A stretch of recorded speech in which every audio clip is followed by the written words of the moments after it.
Hello बच्चों, आज अपन एक नया टॉपिक लेके आए हैं। जीवों में जनन के अंदर अलैंगिक जनन। अपने चैप्टर नंबर 1 चल रहा है, लेसन फर्स्ट है जिसका नाम है जीवों में जनन।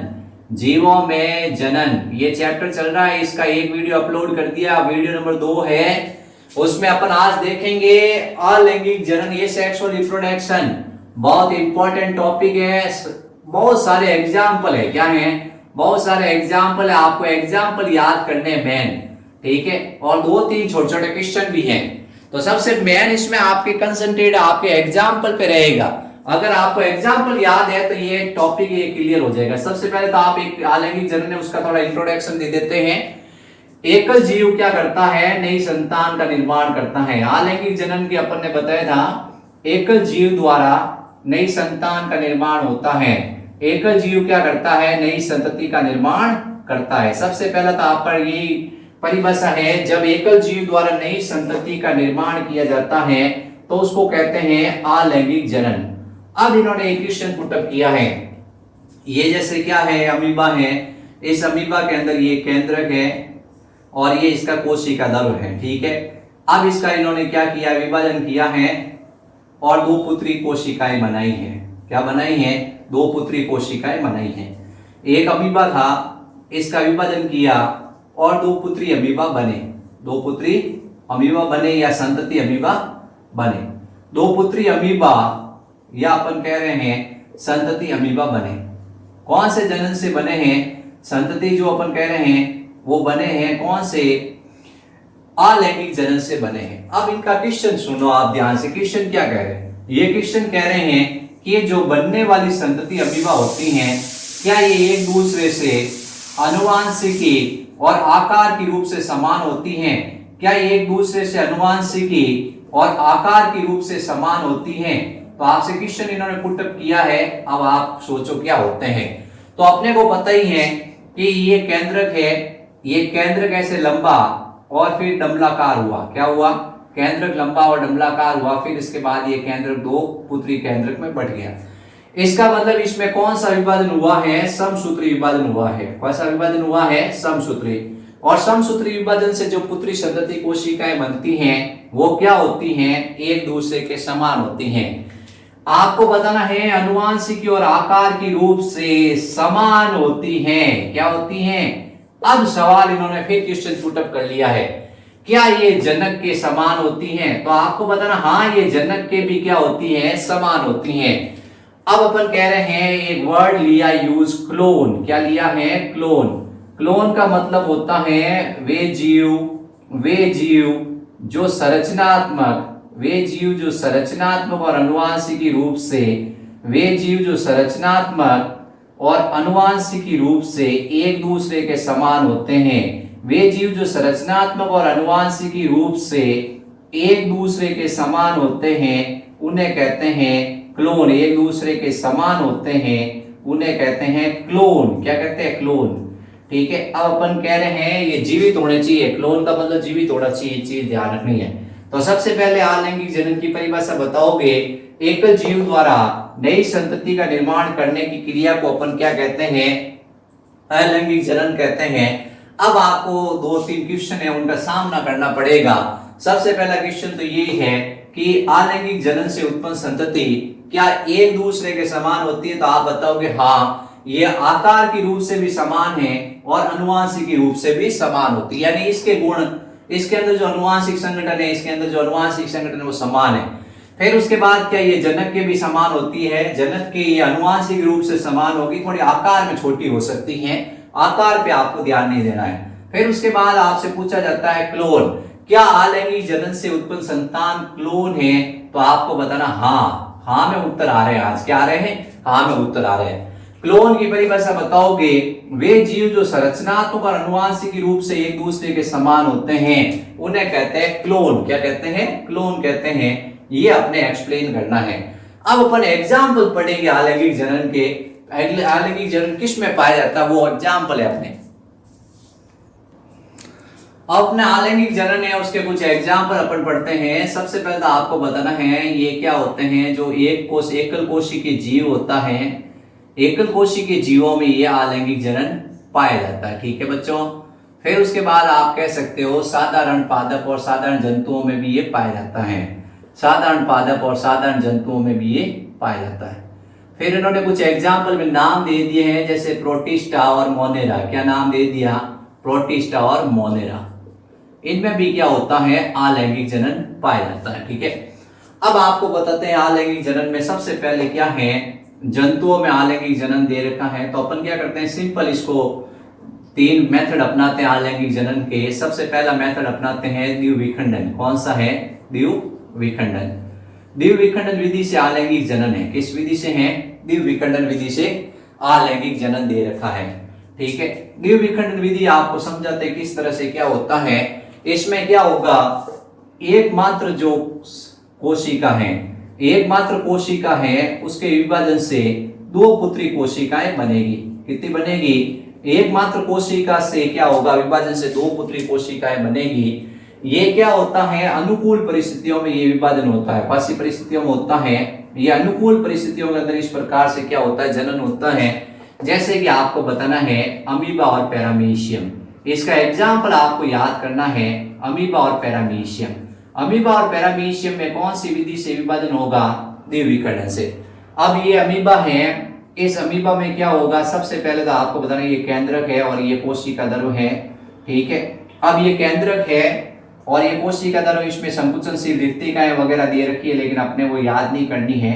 अब क्या होगा, ये सबसे पहले आपको क्या करना, थोड़ा इसका आकार परिवर्तित करना है और इसमें केंद्रक है उसको इस तरह से परिवर्तित करना है। फिर इसके बाद और केंद्रक को परिवर्तित करना है और केंद्रक को धीरे धीरे क्या करना है, ये आकार में इस तरह से डबलाकार कर देना दोनों किनारों पर। ठीक है, ये डबलाकार हो गया। बीच से थोड़ा संकीर्णित करते जाना है, बीच से क्या करते जाना है, थोड़ा संकीर्णित करते जाना है। फिर उसके बाद ये 2 पुत्री कोशिकाओं में विभक्त हो जाएगा। कितनी पुत्री कोशिकाओं में विभक्त हो जाएगा? 2। इस आकार को आप अनियमित बनाओगे, क्या करोगे, तो इस तरह से द्विविखंडन का आपको पूछा जाता है उदाहरण अपने याद रखना है अमीबा और पैरामीशियम। अमीबा और पैरामीशियम दोनों के अंदर कौन सी जनन विधि से विखंडन होता है? द्विविखंडन से। इसमें मात्र कोशिका है, मात्र कोशिका के विभाजन से 2 पुत्री कोशिकाएं बनती है, इसलिए इसका नाम है द्विविखंडन। फिर आपको नेक्स्ट पॉइंट एक्सप्लेन करना है, ये अनुकूल परिस्थितियों में होता है। कैसी परिस्थितियों में होता है? अनुकूल परिस्थितियों के अंदर होता है। ये है द्विविखंडन। क्या है? द्विविखंडन। सेकंड विधि है जिसको अपन कह रहे हैं कलिका। क्या कह रहे हैं? कलिका। तो दूसरी विधि है कलिका और तीसरी विधि है चल बीजाणु। क्या है? चल बीजाणु। ठीक है, अब कलिका में आपको एग्जाम्पल बताते हैं किस तरह से क्या होता है। कलिका का एक बहुत अच्छा एग्जाम्पल है हाइड्रा। क्या दे रखा है? हाइड्रा। हाइड्रा आप लोगों को आपने पढ़ा ही होगा, ये क्या होता है, एक जीव होता है। ठीक है, पॉलीफेरा का, सिलेंड्रेटा का। अब इसमें क्या होते हैं, इस तरह से स्पर्शक है। क्या है? ये स्पर्शक है। ये क्या है? स्पर्शक है, टेंटिकल्स है और ये इसका शरीर है। अब ये शरीर होता है, इसमें क्या होता है, पार्श्व अतिवर्धी होगी। क्या होगी? पार्श्व अतिवर्धी होगी। शरीर के किसी भाग में क्या होगी, पार्श्व अतिवर्धी निकलेगी, यानी छोटी सी एक क्या होगी, गांठ टाइप बनेगी। ये पार्श्व अतिवर्धी टूट कर क्या होगी, पृथक होगी और एक नया हाइड्रा बनाएगी। तो इसको कहते हैं अपन कलिका विधि। इसका नाम एक और जगह आपको कई जगह मुकुलन भी मिलता है। क्या मिलता है? मुकुलन विधि। लेकिन आपकी बुक ने क्या है, कलिका दे रखा है।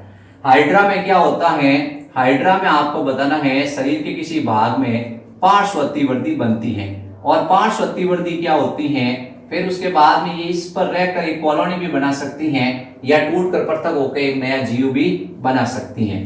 ठीक है, इसके अलावा और भी एग्जाम्पल दे रखे हैं। अब जैसे हिस्ट कोशिका है। क्या है? हिस्ट कोशिका है। ये हिस्ट कोशिका दे रखी इस तरह की। इस हिस्ट कोशिका में क्या होगा, इसमें एक छोटी सी अतिवर्धी बनेगी। क्या बनेगी? एक छोटी सी अतिवर्धी बनेगी। फिर ये अतिवर्धी क्या होगी, आकार में बड़ी होती जाएगी। क्या होती जाएगी? ये अतिवर्धी आकार में थोड़ी बड़ी होती जाएगी और इस तरह से ये टूट कर क्या होगी, पृथक होगी और एक नया हिस्ट बनाएगी। इसको अपन मुकुलन विधि भी कह सकते हैं। अब इसमें ये क्या है, ये केंद्रक है।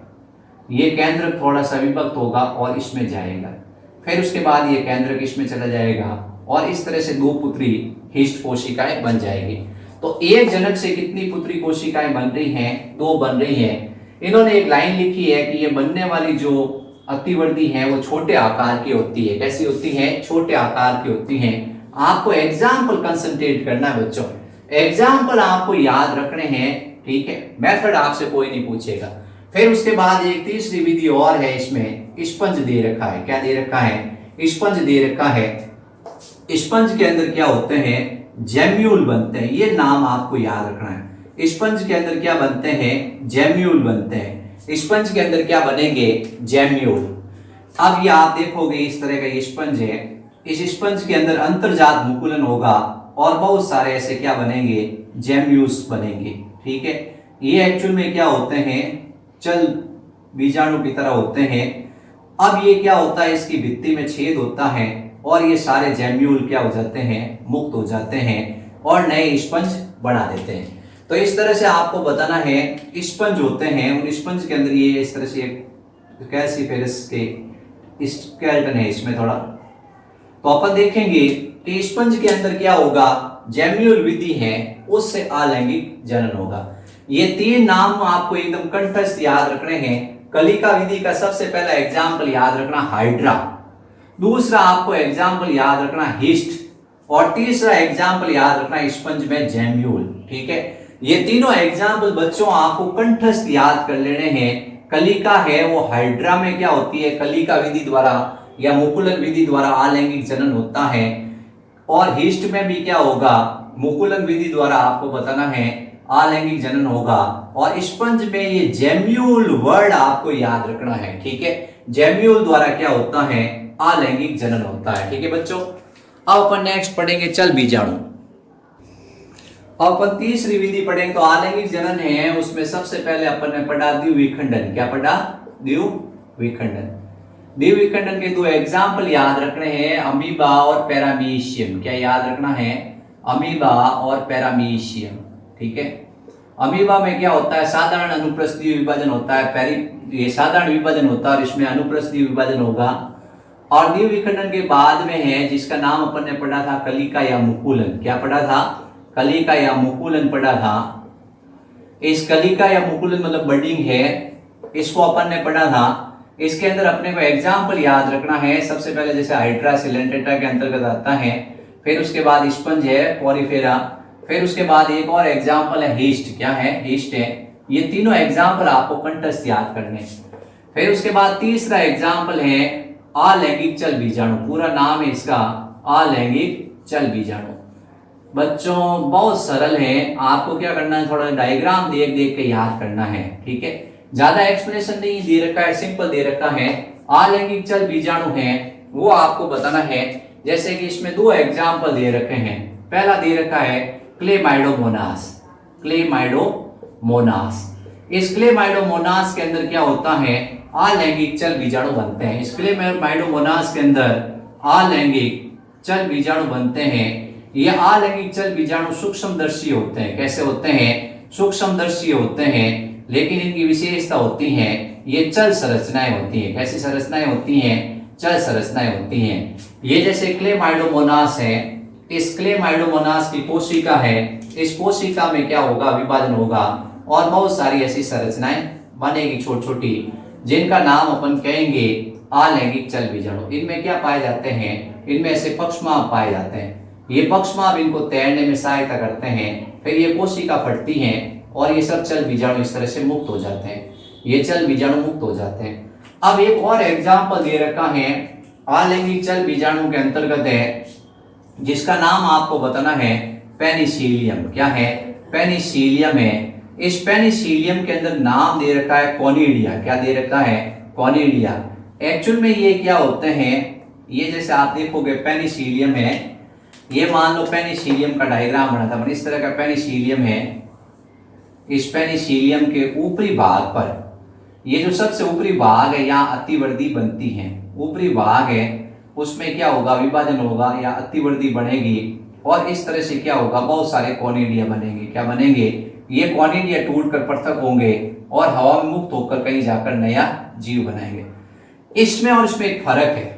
इसमें यह है कि ये जो कॉनिडिया होते हैं वो अचल होते हैं। कैसे होते हैं? अचल होते हैं। इनमें पक्षमाभ नहीं होता है, ठीक है, ये ध्यान रखना है। बाकी ये दोनों क्या हैं? ये अलैंगिक बीजाणु है। क्या है? अलैंगिक बीजाणु है।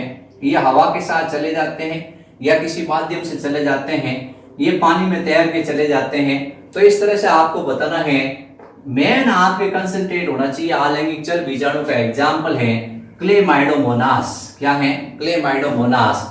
और कोनिडिया का एग्जाम्पल आपको याद रखना है पेनिसिलियम। क्या याद रखना है? पेनिसिलियम। तो सबसे पहला आप बताओगे द्विविखंडन का एग्जाम्पल क्या है? अमीबा और पैरामीशियम। फिर उसके बाद कलिका का एग्जाम्पल क्या है? हाइड्रा है, स्पंज है और हिस्ट है। हाइड्रा, स्पंज और हिस्ट तीनों याद रखने हैं। फिर इस स्पंज में एक नाम याद रखना है, जेम्यूल। क्या नाम याद रखना है?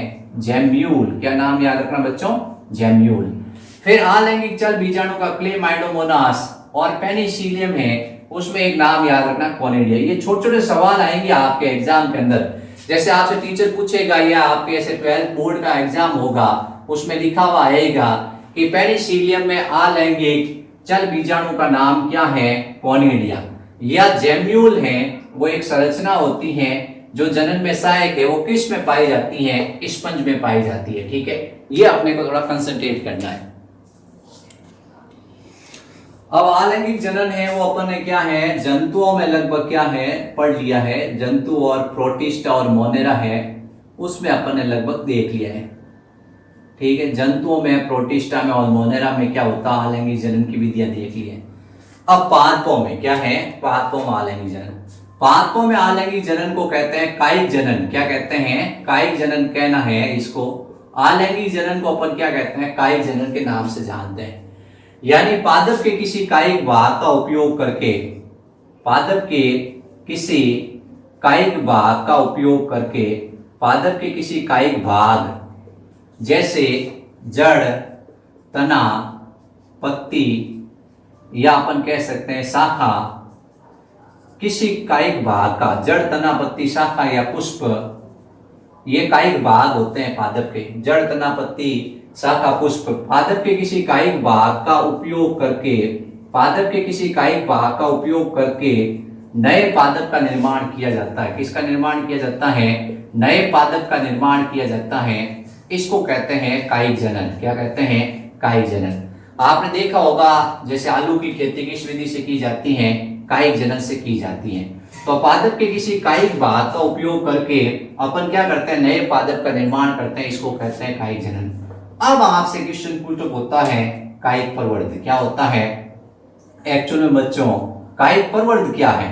ठीक है, अब अपन पादप के जैसे ये जड़ है, तना है या अपन से एक शाखा है, इस शाखा का उपयोग कर रहे हैं और उसकी सहायता से नया पादप बना रहे हैं। तो पादप के जिस भाग का उपयोग किया जाता है, पादप के जिस भाग का उपयोग किया जाता है उसको कहते हैं कायिक प्रवर्ध। आपने ये पत्ती है, इसकी सहायता से नया पौधा बनाया है, तो ये कायिक प्रवर्ध है। अर्थात पादप के जिस भाग का उपयोग किया जाता है, पादप के जिस भाग का उपयोग किया जाता है, पादप के जिस भाग का उपयोग किया जाता है कायिक जनन के लिए, पादप के जिस भाग का उपयोग किया जाता है कायिक जनन के लिए, उसे कहते हैं कायिक प्रवर्ध। क्या कहते हैं? कायिक प्रवर्ध कहते हैं। तो एक्चुअल में आप क्या करते हो कि पादप के अंदर किसी कायिक भाग का उपयोग करते हो, तो उस कायिक भाग को ही अपन क्या कहते हैं? कायिक प्रवर्ध कहते हैं। और कायिक भाग की सहायता से आप नया पादप बनाते हो, उसको कहते हैं कायिक जनन। अब अपन इसके कुछ एग्जाम्पल पढ़ेंगे। इसके एग्जाम्पल बहुत इंपॉर्टेंट है, आपको याद रखना है किस तरह से क्या होगा।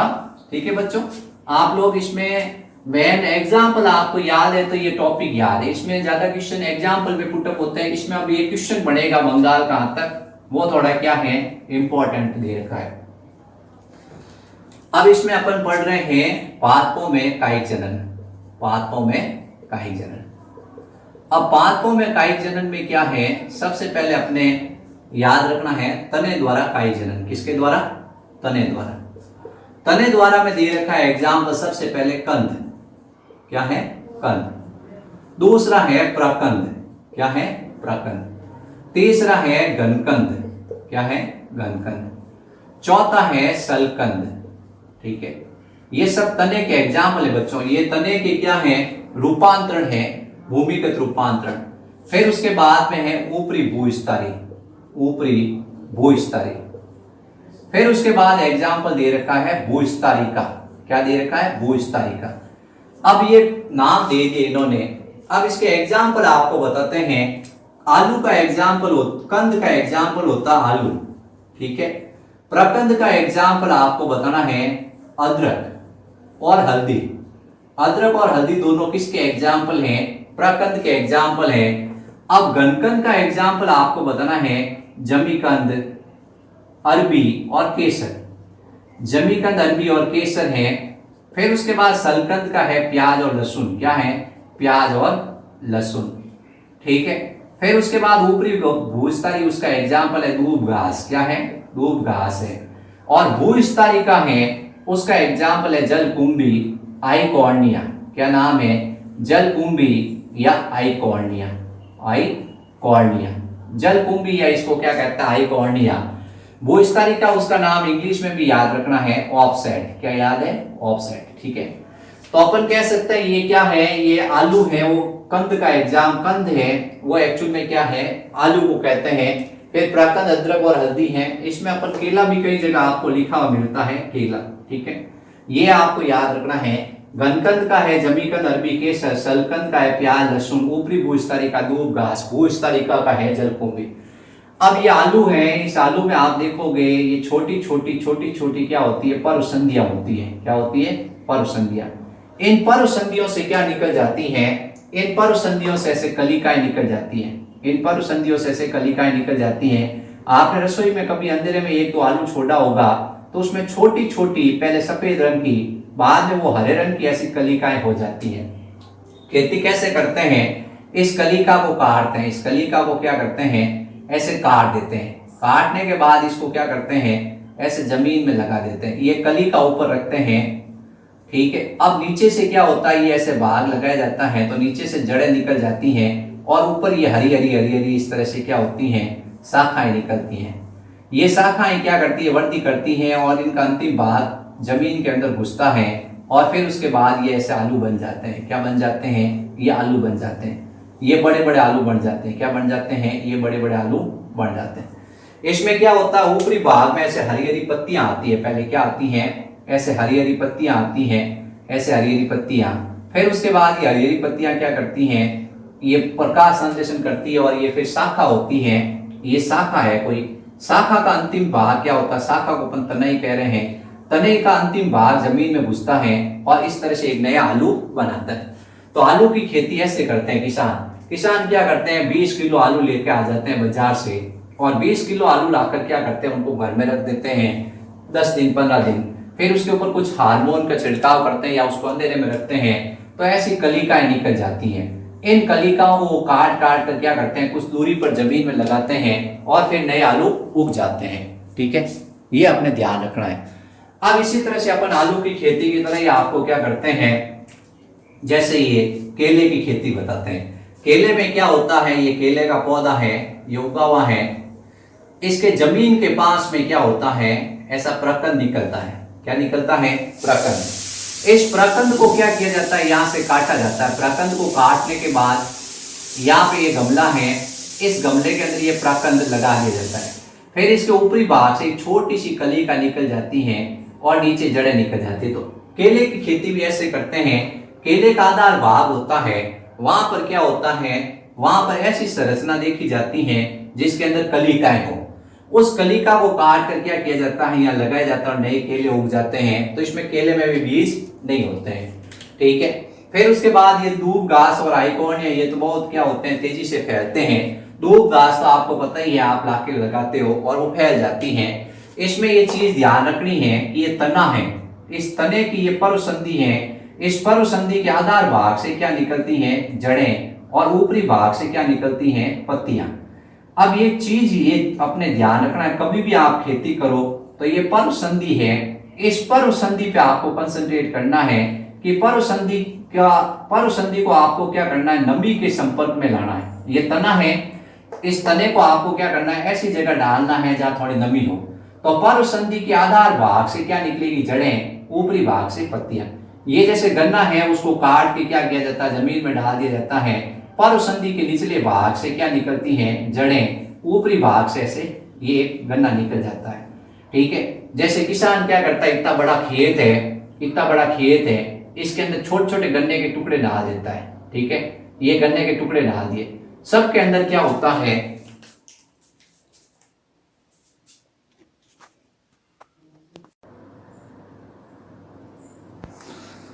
तो इस तरह से क्या होता है, अलग अलग पादपों में अलग अलग होता है। बच्चों थोड़ी लाइट चली गई थी इसलिए देखो, पादपों में क्या है, कायिक जनन है, उसका अपन अध्ययन कर रहे हैं। तो ये जलकुंभी में अलग तरह से होगा, ऊपरी भूस्तरी का एग्जाम्पल धूप घास है, ये अपन ने एग्जाम्पल पढ़े। अपन यहाँ थे कि गन्ने की खेती कैसे करते हैं, गन्ना होता है उसको काट के जमीन में डाल देते हैं, ये गन्ना लंबा लंबा गन्ने होते हैं उनको काट के फिर यहाँ ऊपर थोड़ा रेत डाल देते हैं, फिर ये जो तना है, इस तने में क्या होती है, पर्वसंधि होती है, उस पर्वसंधि के निचले भाग से जड़ें निकलती हैं, ऊपरी भाग से ऐसे गन्ना निकल जाता है, ठीक है।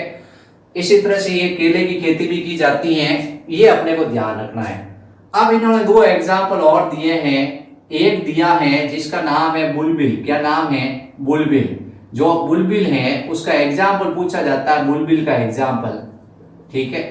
अपन ये दो आपको नया ही बता देते हैं बुलबिल में किस तरह से होता है, बहुत इजी है। अपने को क्या करना है, थोड़ा एग्जाम्पल पे मेन कंसंट्रेट करना आपको। एग्जाम्पल अगर आपको याद है तो आप इसमें पूरे में से पूरे नंबर लाओगे इस टॉपिक के अंदर, और एग्जाम्पल आपको याद करने पड़ेंगे बच्चों, कैसे ही करके, ठीक है। वैसे मेरे प्यारे बच्चे इंटेलिजेंट है सब, एक से बढ़कर एक। अब अपन कहते हैं कि दो एग्जाम्पल दे रखे हैं, एक होता है पुष्पकलिका द्वारा कायिक जनन, किसके द्वारा, पुष्पकलिका द्वारा कायिक जनन, और दूसरा है पर्ण द्वारा कायिक जनन, पर्ण द्वारा कायिक जनन। अब पुष्पकलिका द्वारा कायिक जनन में ऐसे बताओगे कि पुष्पकलिका भोजन का संग्रह करती है और आकार में बड़ी हो जाती है, पुष्पकलिका भोजन का संग्रह करेगी और आकार में बड़ी हो जाएगी, ठीक है, उसको कहेंगे बुलबिल। क्या कहेंगे, बुलबिल, या कहते हैं बुलबिल, या इसका नाम होता है पत्र प्राकलिका। क्या नाम होता है, पत्र प्राकलिका। पुष्पकलिका भोजन का संग्रह करती है, जैसे पुष्पकलिका है, ये क्या करती है, भोजन का संग्रह करती है और इस तरह से आकार में क्या हो जाती है, बड़ी हो जाती है।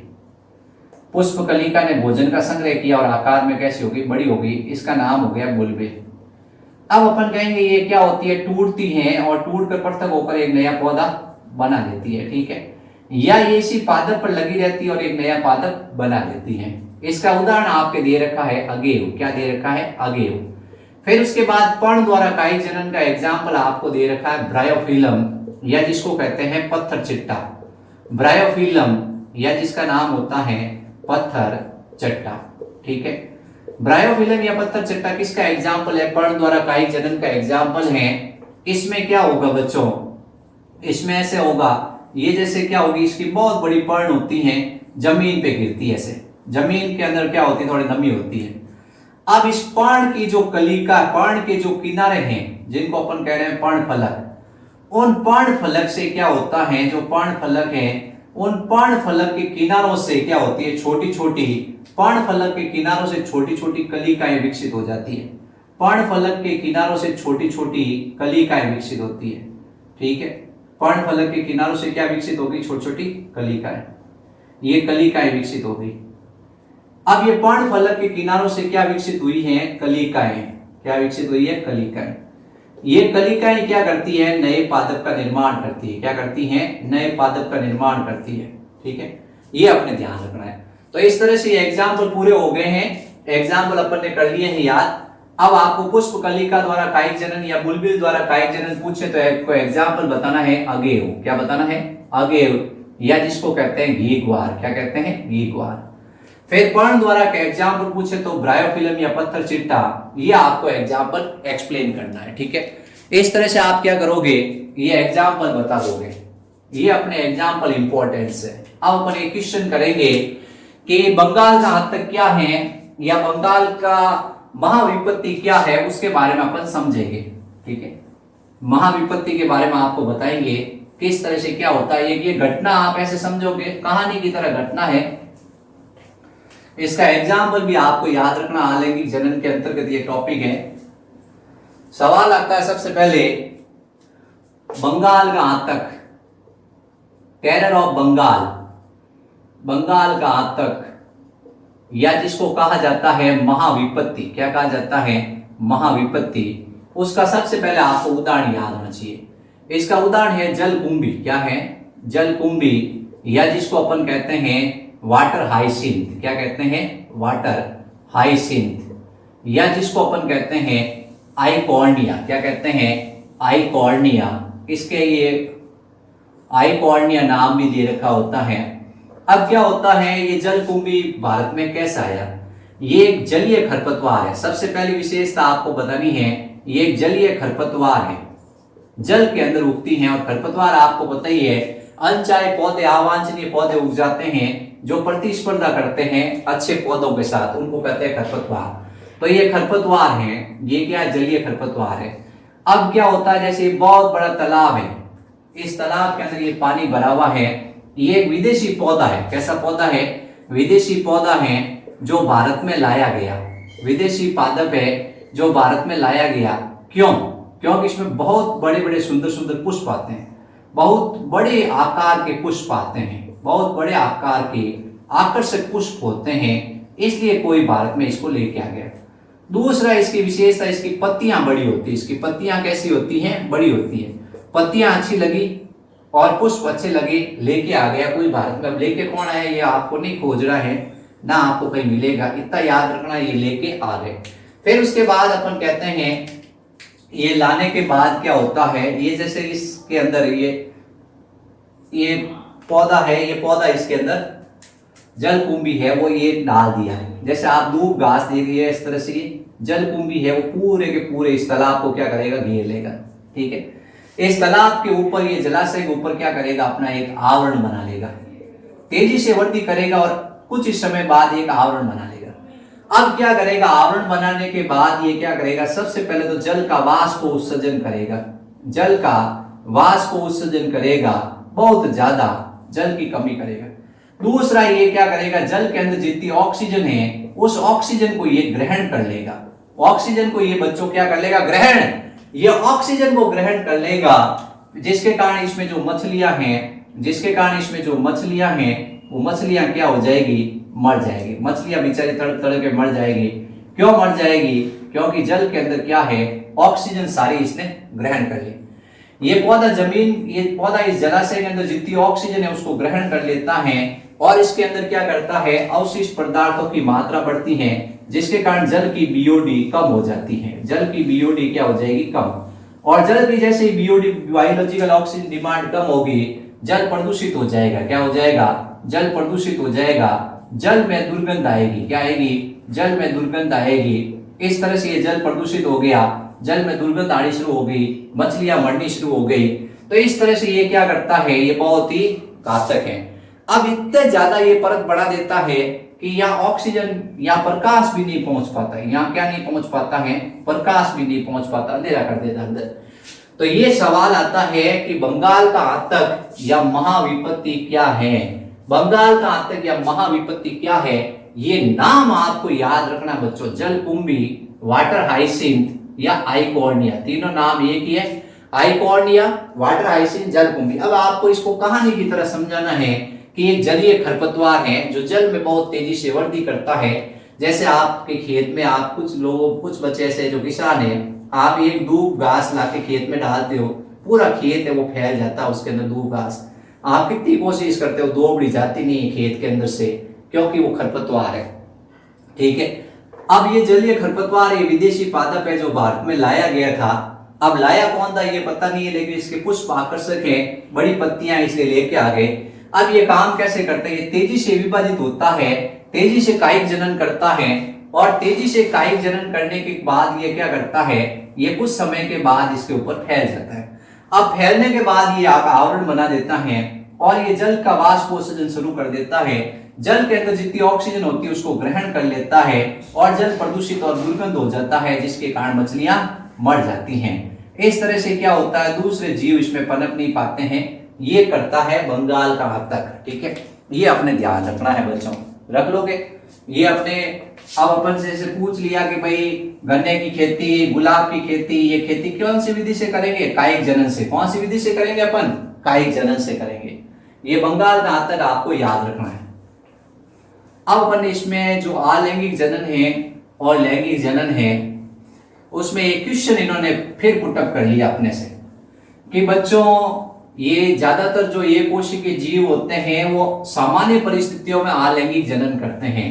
ठीक है, ज्यादातर जितने भी जीव होते हैं वो सामान्य परिस्थितियों में कौन सा जनन करते हैं? सामान्य परिस्थितियों के अंदर जो नॉर्मल परिस्थिति होती हैं उसमें वो लैंगिक अलैंगिक जनन करते हैं। कैसा करते हैं?